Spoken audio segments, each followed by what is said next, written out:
Guys, good morning. It's day number 38 of my stay sabbatical to 50. This is my 100-day journey, attempting to change my body, my mind, and pretty much just watching what happens. And so, coming in, guys, I'm getting started a little bit later than I normally do. It is still pouring down rain. It's been doing this all week long in Spartanburg, South Carolina. But I was like, I gotta get out there and still do my walk. This is a part of my life now. I wouldn't think of not doing my walk. About the only thing that would keep me from doing my walk would be if we had a hurricane or something. And even then, I'd figure out a way to do something. So I'm out here on my walk, day number 38 of this stay sabbatical to 50. Hope you guys are doing great. Looking forward to the weekend. And so I'm out here in the pouring down rain, and you might be wondering why. You might wonder, okay, it's raining. Maybe that's an excuse not to go out there. Maybe you just do something around your house, Jimmy. Why get out in that rain? And I want to talk about when it becomes automatic, you're there. When you make these habits things that you do on the regular, it becomes at some point that habit that you just do. And I think sometimes we talk ourselves out of things because they've not become that habit yet. And when you dedicate yourself to doing what you need to do, and then you do it, and then you do it, and then you do it, when you repeat the doing over and over and over again, something really cool happens. It becomes automatic. So, do you guys experience that? When you start something, it's a trog at first. And I'll tell you, the beginning of this journey, doing all these things that I'm doing on this journey, which is a lot, I'm going to recap. I do a 60-minute walk in the morning. I do an infrared sauna. I do an ice bath. I do red light therapy. I step on a vibration plate. I meditate. I do grounding with sunshine exposure, although that's not going to happen today. There is no sun today.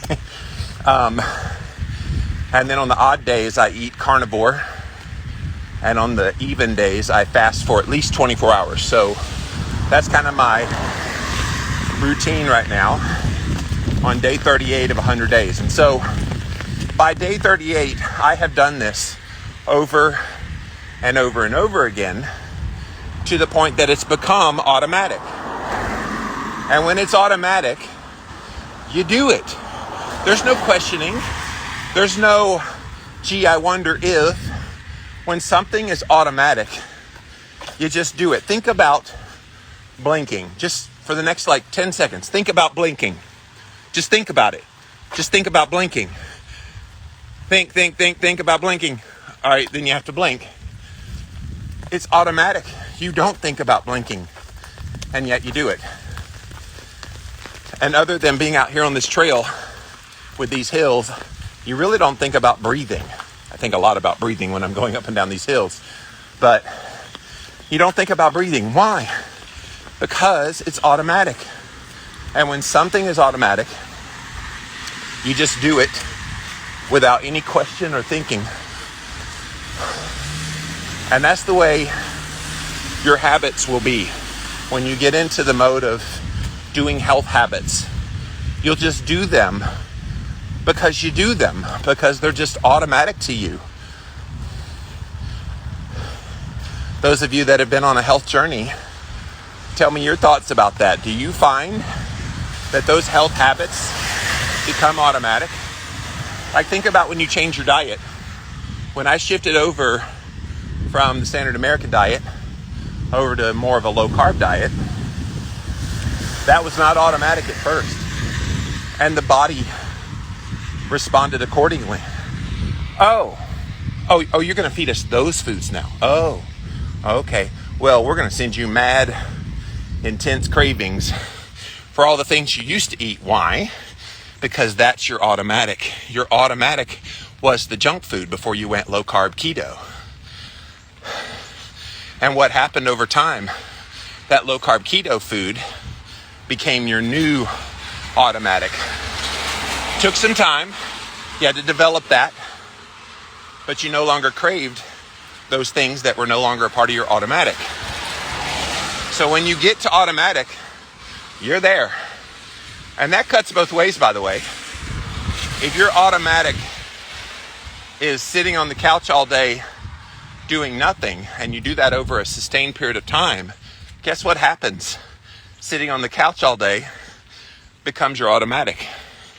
That's why it's so hard to get motivated to go exercise, is you have automated that laying on the couch is your norm. That's why it's so hard to get off the crappy garbage, why you don't really feel motivated to go on a low carb diet, because your norm has become automatic, the junk food. And so it flips both ways. You have to think of it in those terms. Making the health habits automatic, that is the goal. And when it becomes automatic, you're there. So talk to me. What you got on this? Do you find that as you incorporate new ideas, new concepts into your own lifestyle, is there a period of time that passes of you breaking that trend of your old automatic and creating a new automatic? Do you find that kicks in? And tell me how long it takes. I know there's the adage of it takes 21 days to create a new habit. And I believe 21 days is the bare minimum. And some of that can be superseded by your motivation to change as well. So maybe it doesn't quite take 21 days. Maybe it kicks in after a week and a half, 2 weeks. But for the most part, you do have to do it over a sustained period of time. So how long does it take for you to make something automatic? And then a better question is, once you get into an automatic of a health habit, for example, what happens that gets you off of that? You make the journey the other direction. You unwind what was automatic, even though every inkling in your body still knows to do this other thing that you created, the new habit. You go back to old habits. Very easily go back to those old habits. And then the old habit, rekindling itself over time, becomes your new habit again. And that becomes automatic. You guys feeling me on this one today? Those of you that just arrived, yes, I am a little late today on day 38 of my sabbatical to 50. It is still mad raining here in Spartanburg, South Carolina. Looks like it's lightened up a little bit. I might try to pull this down. Yeah, it's light enough. It's light enough. I think I can, yeah. So I'd rather not have to hold that while I'm talking to you guys. But I'm talking about this subject that I think is very important in any kind of health journey, or really any journey at all where you're trying to change something about yourself. And it's when you make that new habit kicks in and it just becomes a part of who you are. Have you experienced that? Have you gone through that in your own journey where you're so committed to something that's hard at first? You're bucking the trend. Every inkling in your body wants to do what you already know. And yet you buck it, and then you're able to create a new habit. And your body then responds to that new habit as the new normal, the new default, the new, this is what I do. I have seen that in this first 38 days. And it's glorious, guys, when you get into that mode. Yesterday, you guys, I'll tell you, I took a rest 2 days ago. I came back yesterday, and it always happens after a day of rest. I came back yesterday, and I got all of the biohacks done All of them, except for the meditation, which I like to save for just before I go to bed. But I got all the biohacks done before noon yesterday. So I got my walk, my sauna, my ice bath, then I took a shower, and then I ate a meal, and did all the things, all before 12 o'clock yesterday. Because when you're motivated and when it's just automatic, you just go through all those little checklists in your mind and you get her done. So I want to hear from you. What do you think that you've created in your mind as automatic habits? How long did it take? What were the things that you did? How did you set yourself up for that? Because in the early days, it will feel so weird. It will feel, oh my gosh, this doesn't feel right. And it could be familiar, the new thing that you're trying to do. It could be familiar. It could be something you've done before, just sporadically. All these biohacks, I've done every one of them before, but sporadically. But I've never committed myself to doing all of them all at the same time every day. This is the new habit for me. And I think I said this yesterday, that when I take a day of rest, I get this uneasiness within me because I know I need to be doing all the things in my mind because I've made it a habit. And it's just a part of who I am now. And when it becomes a part of who you are and it becomes this automatic thing, you're there. People are like, it's so hard to start something new. It's so hard to change. I don't have the willpower. I don't blah, blah, blah, blah, blah, blah. And at the end of the day, it just takes you doing it consistently, doing it over and over and over again, and then suddenly it's the new normal for you. So let's see what you guys have to say. Please keep talking to me. Welcome, guys. Day 38. 38 just has a nice ring to it. It's still not quite halfway, but it's over a third of the way to the 100. So I feel like I finally got a dent in this 100 days, 38 days, but excited to be here today. Hope you guys are as well. Del Norte says, is it cold? No, it's still very warm. 67 or 8 degrees right now. Like I said, we've had rain all this week, and so it's been rainy, mid 70s for the high, mid to upper 60s for the low. So we've kind of been in this tropical feel all week. I don't mind this temperature. This is a nice temperature to walk in, and I love the little bit of rain dropping on me. Raindrops keep falling on my head. Little BJ Thomas for you in the early morning hours here. But yeah, not cold yet.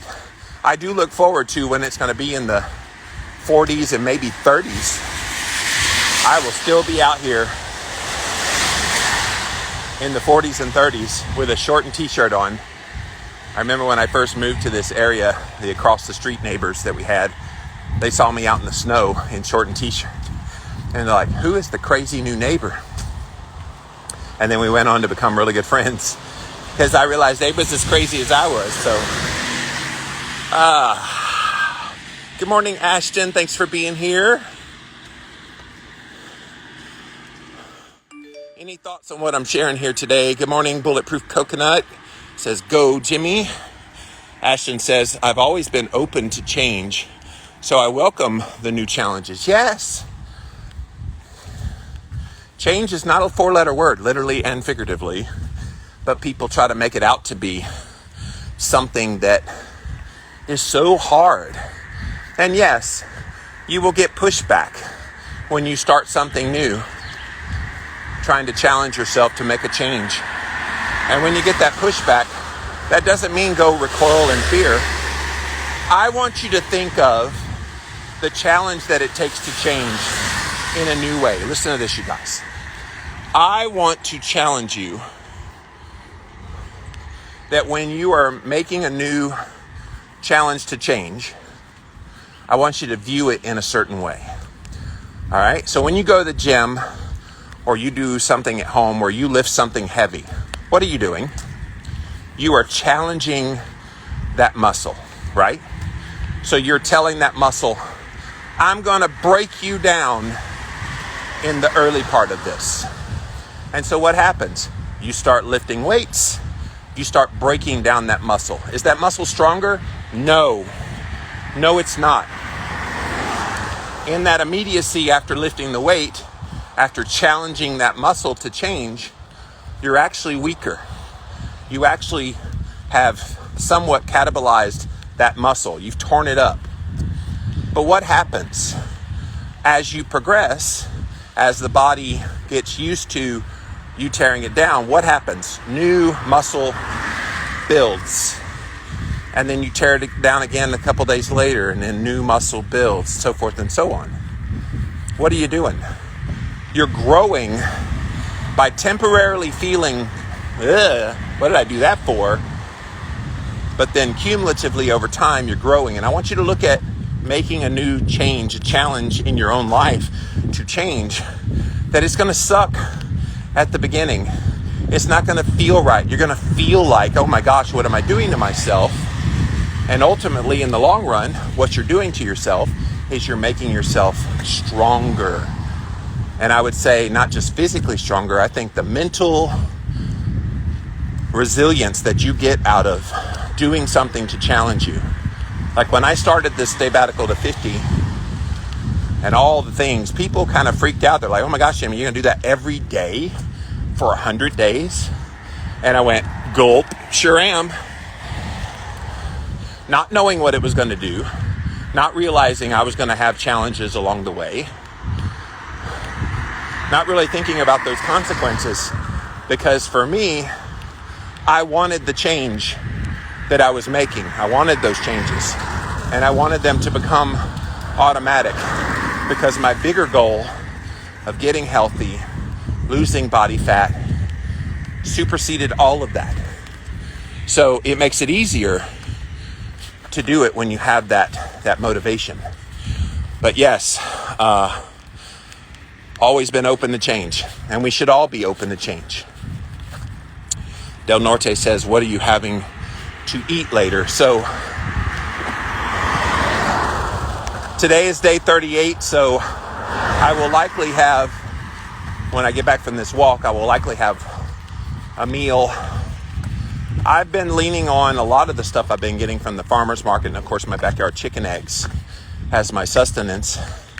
The lady I buy my grass-fed beef from, she's been out of it now for a bit. I don't think she'll have it tomorrow when I go there, but I think she said next weekend. So another vendor that sells pork products, I got some of his pork sausage, and I made my little stroganoff meal that I like to make with the pork sausage, the little breakfast soft sausage stuff. It didn't sit well in my stomach yesterday when I had it late in the day, because I officially broke the fast around 4:30 or so. And so anyway, didn't do well was the point. And so I need to kind of figure out what's going to satisfy me but not giving me the stomach upset. I know grass-fed beef does very well for me. I've got 2 pounds left. So I will eat those and then hold on for dear life until I can get my grass-fed beef again. How you doing, Jimmy? Hello, Tanya. I am doing well. It's day 38 of this 100-day sabbatical to 50. I think I talked to you about this when I came down to Jacksonville for that meetup, that I was planning on doing something for my physical body.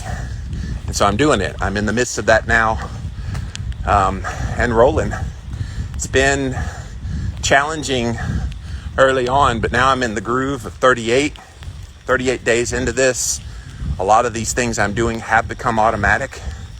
You know, and look, at the end of the 100 days, that ain't the end of it. End of 30 or 100 days, I'm just going to keep doing the things I've made automatic.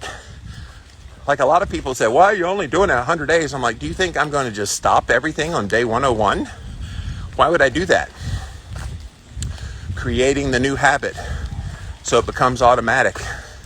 And look, I've talked about this before. Once I get to 100 days, I'm going to probably add things, new things, to challenge me even more. And that's a part of the journey too. You're always going to do things, because when something becomes automatic, it becomes easier. Now, that's not to say that this walk and all the things I'm doing is easy by any means, but it's easier because I don't really have to think about it. I just go. And I want to have new habits that I just go with. And I will. I'll develop those. Good morning, Shirley. Thank you for being here. Rosalie says, we're always impressed by others who do the hard things. Those people started at the beginning, and so can we. And then we can be impressed with ourselves. Let's be our own hero. I love that, Rosalie. I love that. And you're right. People often look at others and they go, oh, wow, look at what they've accomplished. But then if you think about it, they had to start at some point. They had to have their first day where it didn't feel right. They had to have all the preconceived notions of what their life was like before they started this new thing that they're now famous for accomplishing. And so they have been in the same position as us. And so it does make it very relatable. And then you start doing your own hard and you overcome it and you do become your own hero. I love all that you wrote there. Rosalie, you get the comment of the day, my dear. That was awesome. I may have to screenshot that and post it on my story. I like that one. Screenshot. All right. Tanya says, I'm finding more and more that people are resistant to change as I gain new clients. She's a health coach, you guys. So now my focus is changing on mindset first, almost before I hit hard in teaching the nutrition aspect. That's so funny you say that, Tanya, and I agree with you. I said almost verbatim that on a podcast that I was on yesterday. I was invited. I get invited on other people's podcasts. I don't just interview people. People like to talk to me.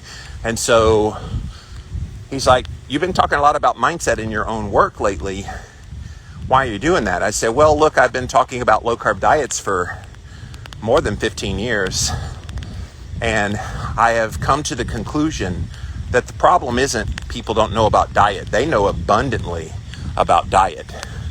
They know all the things, the ups, downs, and in-betweens of doing a ketogenic diet, doing a carnivore diet, doing a paleo diet, whatever they're doing. What they don't have is the mental part at the beginning that tells them why they're doing it, purpose of doing it, how to overcome obstacles when they're doing it.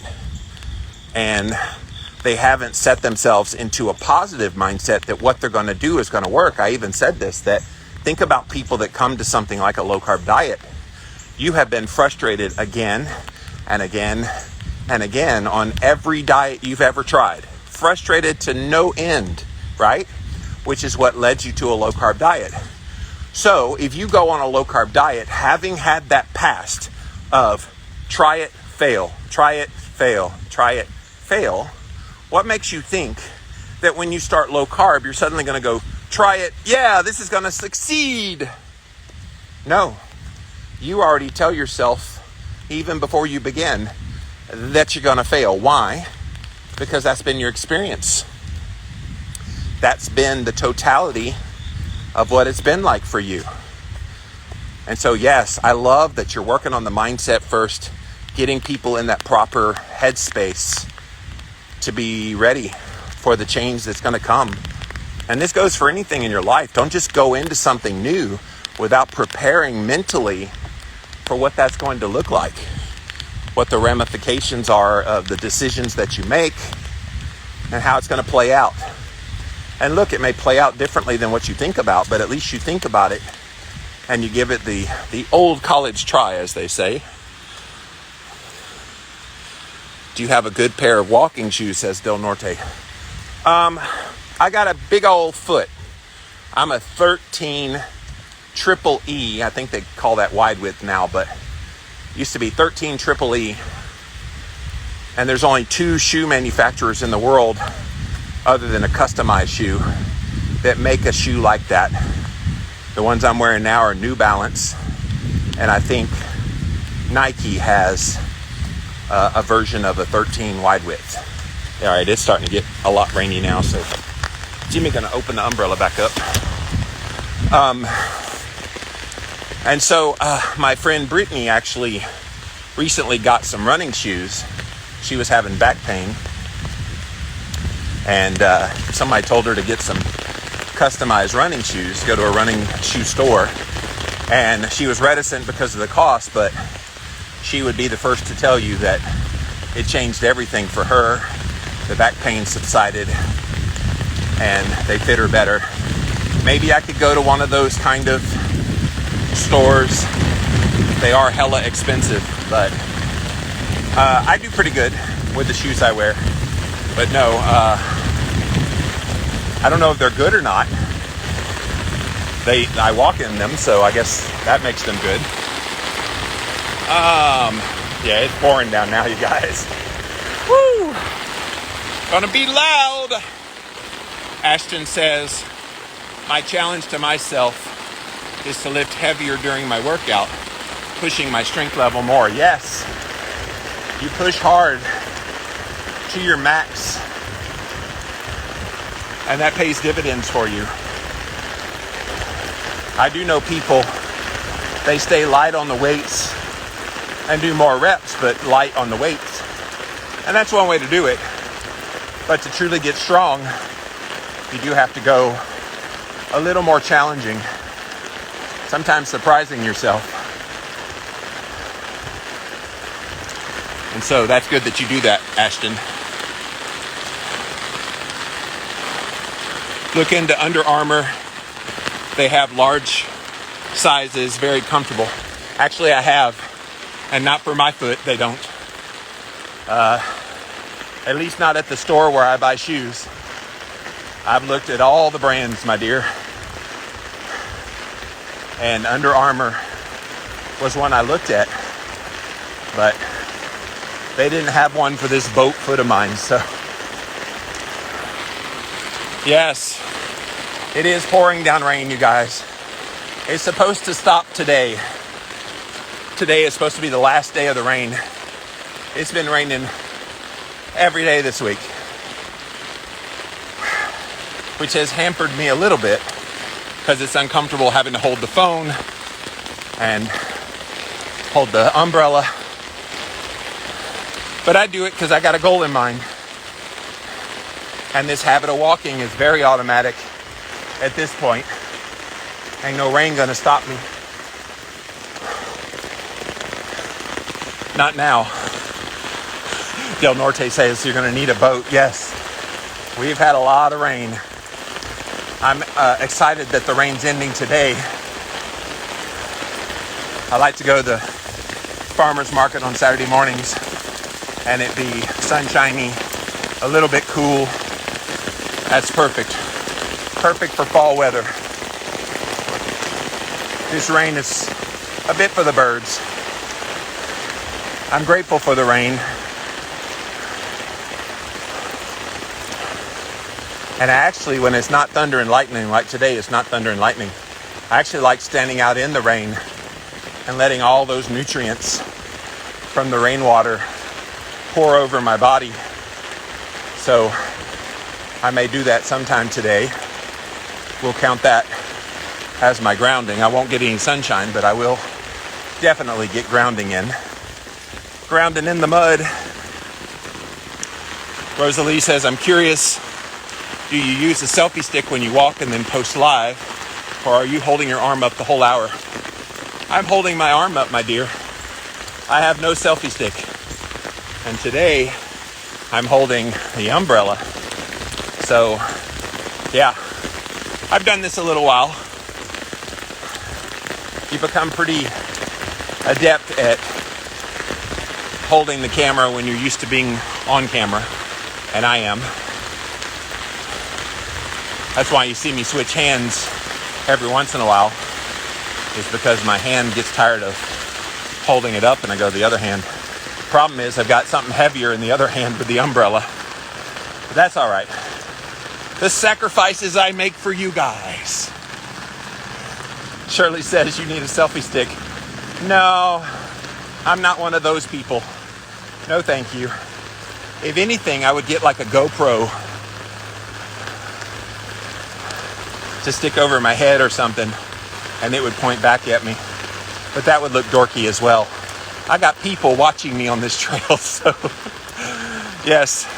Glenn says it's a arm workout. Yes. I love it though. Would not trade it for anything. Whew. All right, guys. Sorry I got started a little bit late today. I had a friend who needed me and I tried to be there. Offer up whatever words I could offer. And Rosalie says Jimmy's long arms are a natural selfie stick. Yes, I do have very long arms. I could go way out if I wanted to. But I was there for my friend, and about halfway through the walk, we were done. I was like, all right, I'm going to go live. Talk to my peoples. Talk about going on a habit change journey and making it automatic. And that's what you're seeking. That's what you're looking for. Letting it be automatic, you guys. Making these new habits stick. That's the key. Doesn't have to be hard. Doesn't have to be dramatic overnight. But consistency with a change, day after day after day. Never letting up, even when it's tough. And watch what happens. It eventually becomes that habit you've been desiring all along. And even if you have challenges along the way, you got to see those as part of that journey. You do. The challenges are part of what grows you into making that automatic happen. I'm grateful for the challenges I've experienced. It's made me who I am and what I'm doing in this journey. And I'm on a busy road, so I need to cross this street here. Somebody let me by. All right, I think I'm clear. There's little rivers everywhere with all the water, so I'm having to avoid those too. So that's not automatic, having to circumnavigate this trail walking, looking for puddles. But it is what it is. You adapt to it. So hopefully you guys got something out of today's walk. Day 38, guys. I'm still going strong. 100 days seems a little closer, but it's still so far away. And that's okay. I'm not in a sprint. I'm in the long haul race. I'm just going along, trugging along, doing all the things that I'm supposed to do in this journey. And then just trusting the process, like I said yesterday, that things are changing and things are working. And part of that is because I have gotten into automatic mode with a lot of these things. And so that's been my goal from the start. Let's get into this habit. Let's make the habit stick. And then once it sticks, you'll do it. And you do it and you do it and you do it. And then you just do it for life. So Glenn says, good night. You must be over in Australia. Saying good night. Stay strong. Thank you for that. So yeah, day 38 starting today of 100 days. Go check out all my past videos and posts that I've written about this over at my website, livinlavidalowcarb.com/staybatical. And I will keep doing these updates. Be ready for this rain to be done. So done with this rain. But we will see you guys again real soon. Thanks for all your cheering and all your support. And we'll see you later. Bye, guys.